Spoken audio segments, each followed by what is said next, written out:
Қазақтың киіз үйі. Киіз үй үш бөліктен құралады. Бірінші, үйдің сүйектері, яғни ағаштан жасалған бөліктері. Екінші, киіздері, бұл үйдің киізден жасалған бөлшектері. Үшінші, арқан баулары, оған баулары, бас құрлары және арқандары жатады. Киіз үйдің сүйектері. Кереге, киіз үйдің іргесін, шеңберін құрайтын негізгі бөлік. Үйдің берік, кең болуы керегеге байланысты. Керегені құрайтын ағаштарды желі деп атайды.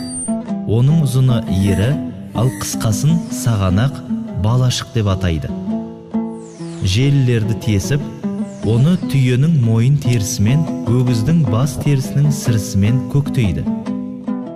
Керегенің басы мен аяғы сәл шалқайтыла, ал ортасы дөңестеу болып жасалады. Дайын керегені қанат деп атайды. Керегелер бір-біріне таңғыш құр арқылы жалғасады. Керегелер сонымен қатар бас арқан арқылы өзінің беріктігін сақтап тұрады. Ол керегенің бас жағынан тартылады. Сәндік үшін және керегенің басы туырлықты қажамас үшін бас арқанның тұсынан басқыр жүргізіледі. Есік.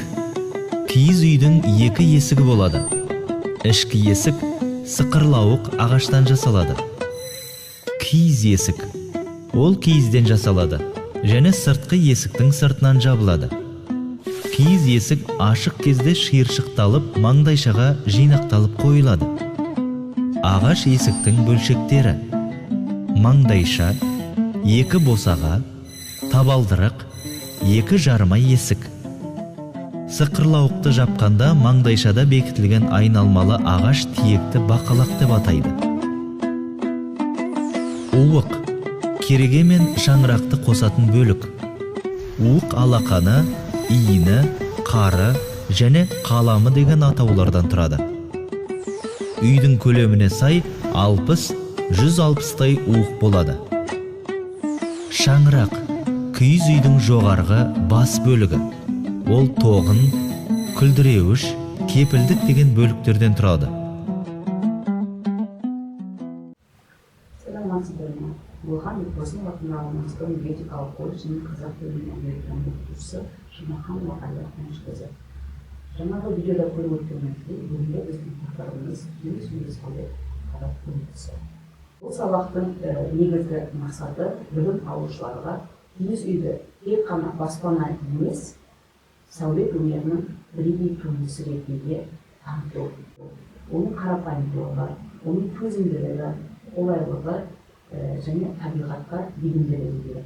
Мемлекеттік жағдаяттар сәл көпшілік алдында тиісті сөйлеу, әдебін сақтай отырып, дұрыс сөйлеу. Қажетті клишелермен лексикалық құрылымдарды қолданамыз. Көтерілген мәселе бойынша өз ойын дәлелдеп тексеріп жатыр. Киіз үй қазақ халқының дәстүрлі көшпелі баспанасы. Ол ғасырлар бойы мал шаруашылығымен айналысқан халықтың өмір салтына сай жасалған жеңіл әрі тез жиналып тегістіріледі. Киіз үй тек баспана емес, қазақ халқының мәдениеті мен салт дәстүрінің символы. Шаңырақ бүгінгі күнге отбасының бірліктің белгісі ретінде құрметтеледі.